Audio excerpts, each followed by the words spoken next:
The president using the Alien Enemies Act, an 18th century wartime law that allows the government to deport people with little or no due process. The Trump administration says it sent a new group of migrants to Guantanamo Bay this week, an administration official claiming many are members of the Venezuelan gang Tren de Aragua, but they gave no evidence for how they determined the migrants are connected to the gang. And now moving to South America, Venezuelan leader Nicolas Maduro has called out President Donald Trump and El Salvador's President Nayib Bukele. During an address to the nation, Maduro called President Trump and Bukele fascist because El Salvador agreed to receive migrants deported by the Trump administration. Last weekend, the United States deported nearly 230 Venezuelan migrants who were allegedly affiliated with the Tren de Aragua cartel. However, Maduro claims they were innocent civilians who should be sent back to the United States. The Venezuelan leader, who is himself known for brutal crackdowns and silencing critics, has called the deportations inhumane. They handcuffed Venezuelan deportees without telling them where they were going, and when they arrived in El Salvador, they got them off the hard way. They humiliate them by throwing them on the ground. They shave them. Do you call this justice? Do you call this international law? Do you call this human rights? How do you call this? This is called fascism, Nazism, and Venezuela is ready to denounce this massive violation of human rights against honorable migrant workers in the United States. We ask the corresponding authorities, the UN, to please join us. We want to know the whereabouts of our children. Please return them to us if they are in El Salvador. They are not criminals. Some people might have problems. They should be processed and investigated by the law. We are Venezuelan parents. We gave our children a good upbringing.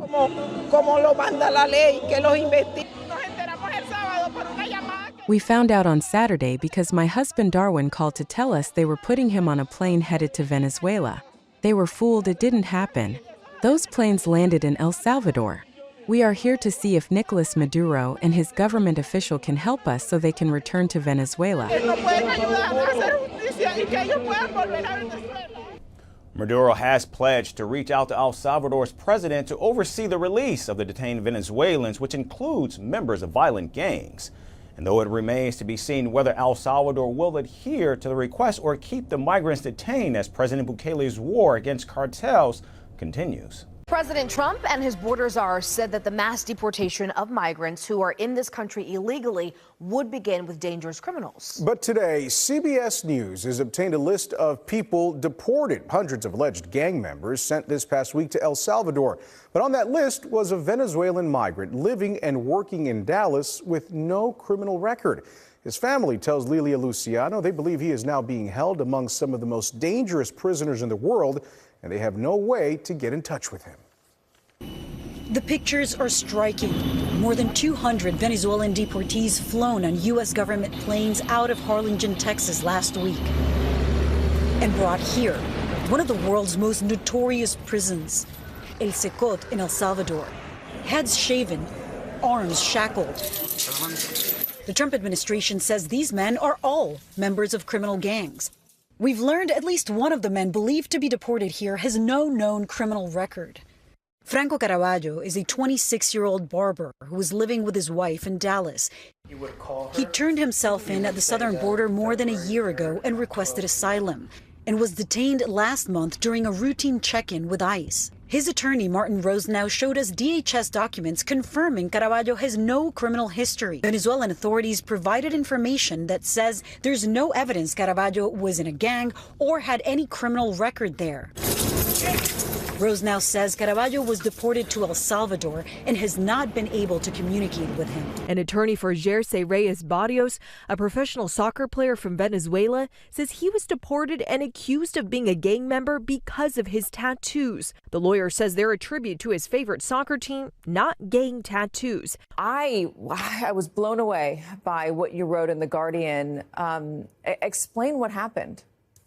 I mean, I'm still processing what happened. I got out and it really feels like a dream or a nightmare, but I still really don't know how I ended up there. but now I am really trying to use my voice to tell people what's going on, because I really don't think a lot of people know what's going on in there. Why weren't you allowed to book yourself a flight back home? I have no idea. I assume that if there were a denial with my visa, I would just book myself a flight and head back home. Apparently, because I had one denial before, and then my other visa was voided. So for some reason, they said that they had to send me back to Canada, and I was literally booking my own flight to go home. And then that's when I was taken, and then I was in there for 12 days, and not a single person talked to me the entire time that I was in there about my case. Why do you think you were not given the opportunity? Do you feel like you were being used to send a message to others? You know, I've been trying to come up with every explanation that I can, and I truly don't know. I was in there, I met around 200 other women who, none of us had a criminal record. Everyone's story was different, a lot of the same. A lot of women, I believe, should not be in there. And what I found is the issue wasn't about getting deported. A lot of women admitted that they overstayed their visas. It's just what the issue that they have is the process of getting out of there. It is next to impossible. There is no communication. You do not have an officer to talk to. You can't contact your lawyers or your friends or your family. I was transferred twice in 2 weeks, which is an awful experience. There were girls in there who had been transferred 8 times in a couple weeks. So the whole system just felt super rigged to keep us in there. That's what it felt like. Well, because you write, this is an interesting part of the article. You say companies like CoreCivic and GEO Group receive government funding based on the number of people they detain, which is why they lobby for stricter immigration policies. It's a lucrative business. CoreCivic made over $560 million from ICE contracts in a single year. In 2024, GEO Group made more than $763 million from ICE contracts. Do you believe that you were kept in there because you were a moneymaker? Yes, I do. I believe that all the women in there are kept in there as long as possible, transferred around, because it's a business and they make money off of us. That's the only explanation that I could come up with, because I said from day one I would pay for my ticket to go home. The amount of wasted resources that I witnessed in there, the inhumane conditions, they did everything they can to cut costs.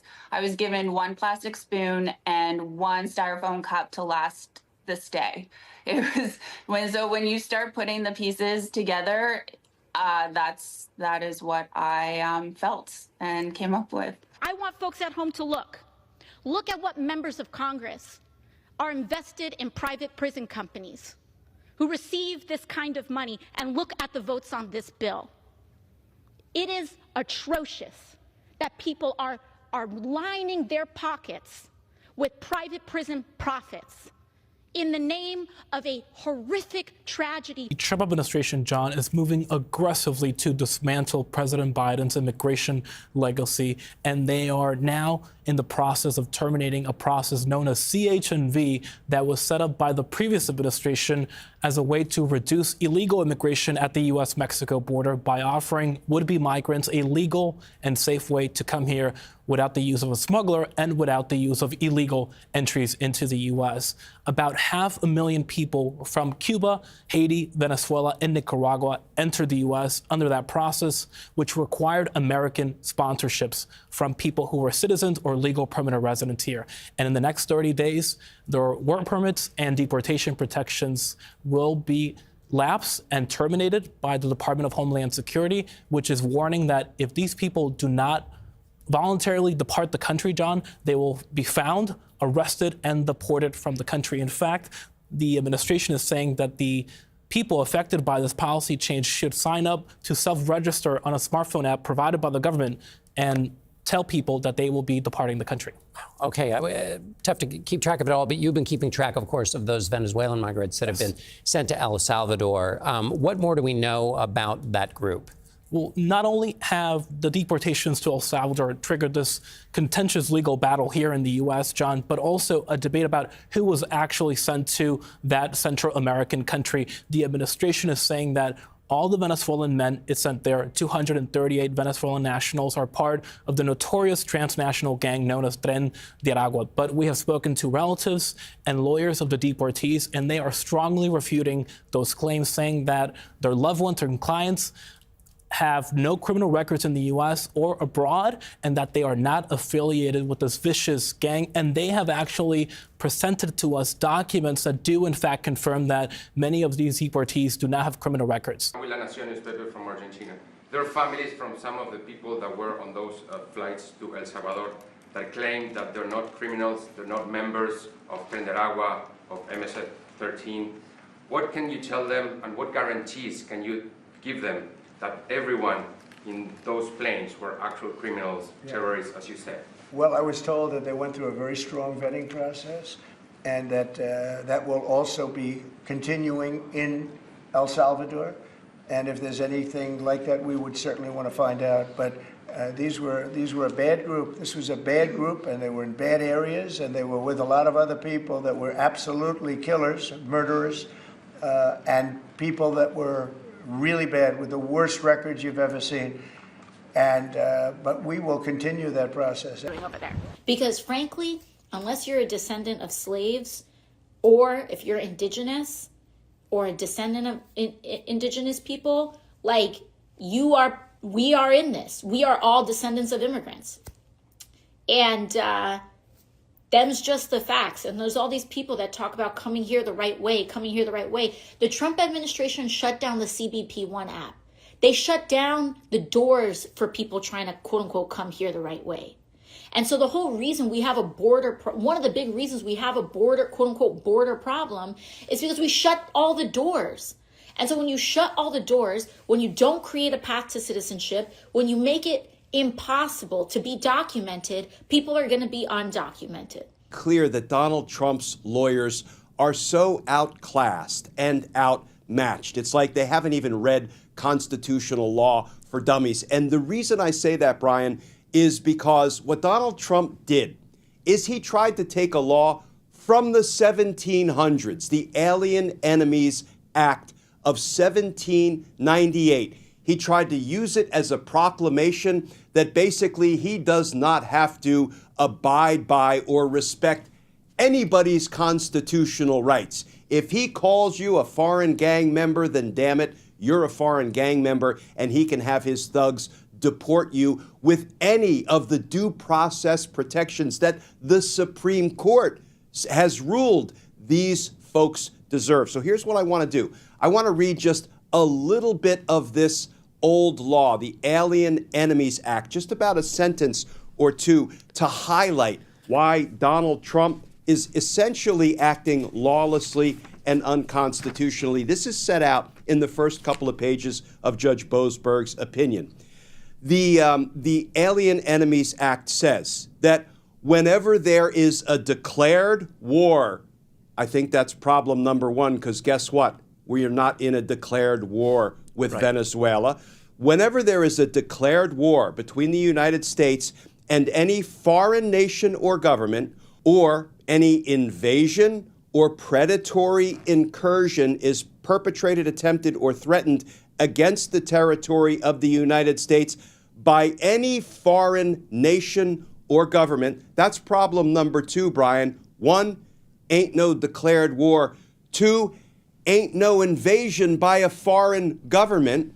But if you do have those two things, then the president can make a proclamation and all natives, citizens, denizens, or subjects of the foreign nation, the hostile government, who are of the age of 14 years or upward or older, and who shall be in the United States and not actually naturalized, shall be liable to be apprehended. You can't stop that with a judge sitting behind a bench that has no idea what goes on, who happens to be a radical left lunatic. Nearly a week after the deportations, the president appeared to distance himself, claiming he never signed the order, even though it bears his signature. I don't know when it was signed because I didn't sign it. Other people handled it.